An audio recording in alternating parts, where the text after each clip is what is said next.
What's up, Eagles Nation? What's going on, NFL world? How you doing, Division Rivals? This is Stephen Hyder, Gate City Sports Channel. The sports channel where the cerebral NFL fan comes for about 10 minutes of daily content.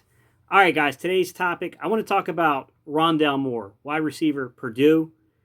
One of my favorite receivers in this draft class, one of the most questionable, intriguing. There's a lot of mixed emotions here when you talk about a Rondale Moore, right? So let me begin with what I know about him from being a very young high school recruit. I know that he was heavily recruited by some of the bigger schools, and he ends up at Purdue. I think he actually backed out of a commitment and then recommitted to Purdue, if I'm not mistaken. In 2017, Rondale Moore was the Kentucky Gatorade Player of the Year. This is a very high prospect, guys. As a matter of fact, Nike has its own individual rating. It's called the Spark rating, which stands for speed, power, agility, reaction, I believe, and then quickness. Well, the player they selected as the highest graded Spark player, so the most explosive player from the 2017 recruiting cycle, was none other than Rondale Moore. He's a fast guy. I think they even recorded him. This is back in high school. I think at that Nike camp, they had him recorded as a 4.33 40. And this is, a child still at this point, guys. I mean, Rondale Moore, definitely one thing that's going to stand out to everybody as we do this film breakdown. Explosive. He's an explosive football player.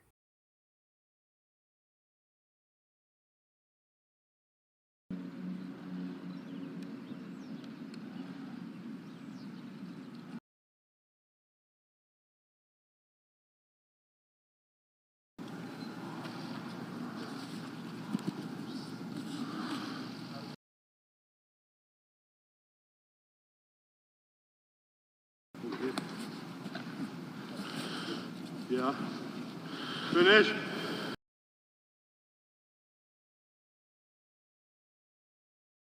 Go! Crazy production his freshman year, guys. There are a couple of stats that, when you get into the deeper analytics of scouting, there are two things that scouts swear by. Take everything with a grain of salt, guys. I'm not proclaiming these things are true. I'm just saying these are like these little rumored things inside the scouting world. The number one thing that they always talk about is when you judge wide receivers, they think that there's a very good success rate between early production and then that translating into NFL production. So early production as a college athlete, your freshman year basically, meaning very good odds that you're going to translate well to the NFL. Well, let's take a look at Rondale Moore's early production, guys. Rondale Moore, guys, 114 catches, 1,258 yards, 12 touchdowns, and he broke 37 tackles his freshman season. Put that in perspective, guys. As great as Jamar Chase is, he only broke 24 tackles. This young man broke 37. He's 5'9", 180 pounds, guys. Tailback motions in. They fake it to him. Blau wants to throw and first down.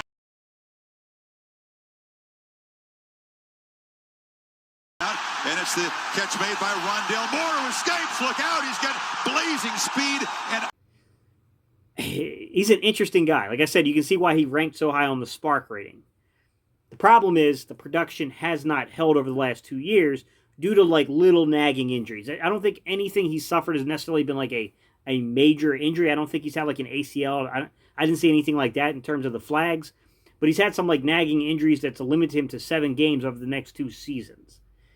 That's a bit of a concern. Now, the other side to the scouting thing that I was talking about. One of the other big things that I've heard from the scouting world, this is something that I always see, I always read, I always hear about, is that they like to look at certain indicators to say that a guy will or will not be successful in the league. And I think this has over a 50% success rate when they broke it down, but basically they look at your yards per route run, and anything that's over a 2 translates well. Onto a campus and do that. And play action. Blau makes a long throw. Moore. I will tell you, when I did some research into that, I noticed that there were some fringe guys that were around 1.9 something that did translate to the NFL. So I don't know if there's most of the time when you do these things, there's got to be a plus or minus percentage, like 3% or something. I don't know if you would put that into consideration here, but when I look at Rondale Moore, guys, he had 2.28 yards per route run. So he's got the markers, early production, crazy athletic, Gatorade Player of the Year, right? Highest rated guy on from the Nike circuit with their Spark rating. I mean, there are some things to really like about this young man. 150 against Illinois. A third down throw from Blau, and it's Moore across the middle.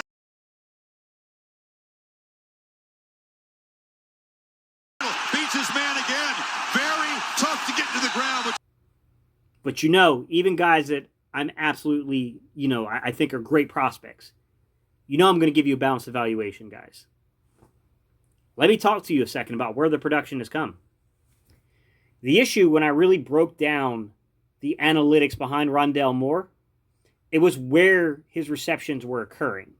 So, as I really got involved and really started looking into, what happened, I noticed that he got, even if you go back to the 114 catches he got his freshman year, 47 of those catches came from behind the line of scrimmage, like screens, quick passes, that kind of stuff. That's a big number, guys. That's a huge number. That's going to, obviously, that's going to play into something. You throw from the end zone. Moore slips one tackle, but... Right? He just didn't have a ton of vertical routes. So his route tree was not the most diverse. I think if you really broke it down and you look into his production his freshman year, he only had 11 routes that were run between 10 and 19 yards, the intermediate route area. This is a guy that had 114 catches, but only 11 receptions came between 10 and 19 yards. Third down. And 3rd and 2, Blau thinking about throwing, and it's a strike across the middle. So that's a little, that's a little iffy. He also doesn't have the greatest, there are other guys that have way more deep, catches on the year. Look at Jamar Chase and what he did, not 2018, but 2019 Jamar Chase. And what he did was crazy productive for vertical passes over 20 yards.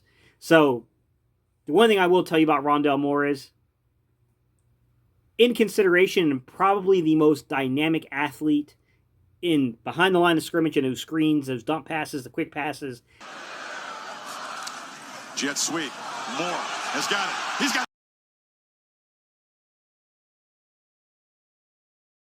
the corner. Stop and go. Nope, he stepped out of bounds. Actually, and those passes that are between 1 yard and 9 yards. So everything that's short and behind the line of scrimmage, he's probably the best in college football at doing it. He's probably the best right now coming through this NFL draft. It's where his real strength is. All the way down. It's Moore in motion. They get it to him. Moore in space.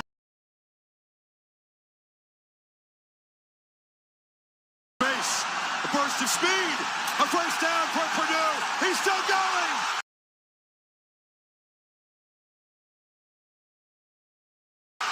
Moore cuts back. Touchdown. A lot of people are projecting Rondale Moore to be a really good vertical, threat going on, like a vertical slot. And he is limited, guys. He's 5'9". He's 180 pounds.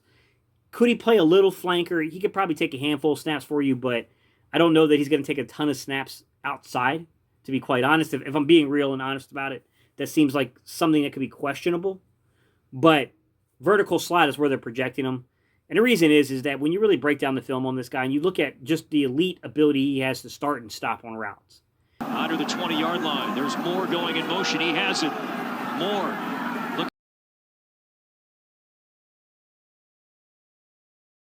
Looking for a cutback lane. He's got it. Rondale Moore. Here he goes. Rondale Moore cuts back again.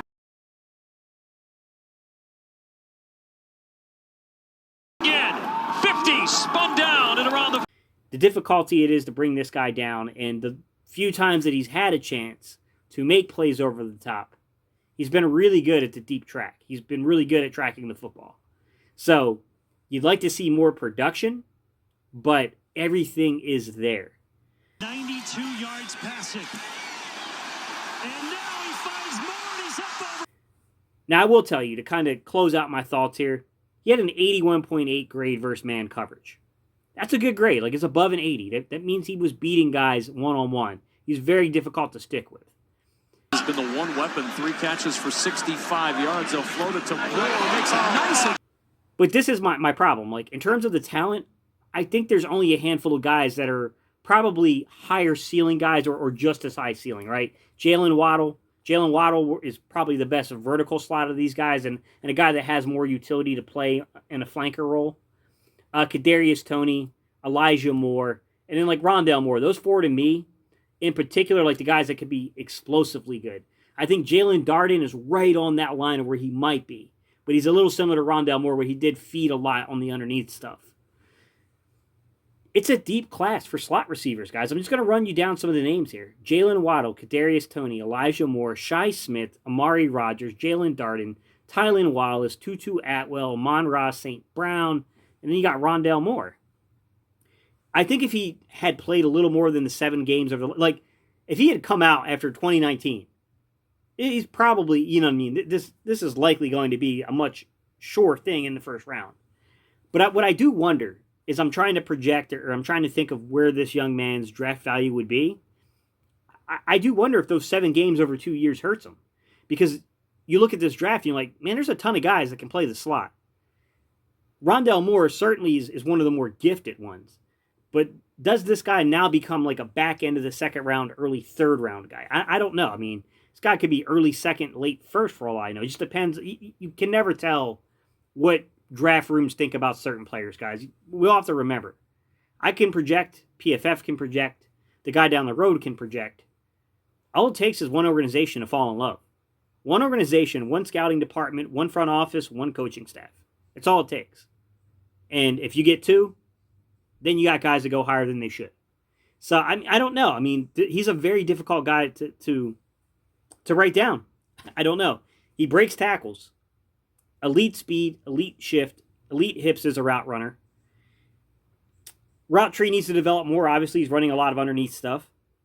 But beats man coverage, has a good yards per route run kind of number, scored high on anyone that came in and measured the athleticism, like the spark rating. Like, we'll see, guys. I don't know. Let me know your thoughts, though. Leave your thoughts down below. Tell me what you guys think about them. Don't forget, if you want to support the channel, you can buy me a cup of coffee. Link is in the description below. Also, please don't forget to like and comment on the video, guys. It's what spikes the algorithm and pushes us into the recommendations of other people. And last but not least, if you're not subscribed, I'd love to add you to the community. But in order to do that, I'm going to need you to hit that subscribe button. All right, y'all. Please let me know your thoughts. I'd like to know what you guys think about this one. This one is a difficult one because I'm high on them. But I will admit, there are a ton of slot receivers in this draft class. This looks like somebody that could be an absolute steal in the draft and might go further down the draft board than what they probably really should, because their talent would lead you to believe that this is a much better football player than people realize. All right, y'all. Peace. I'm out of here.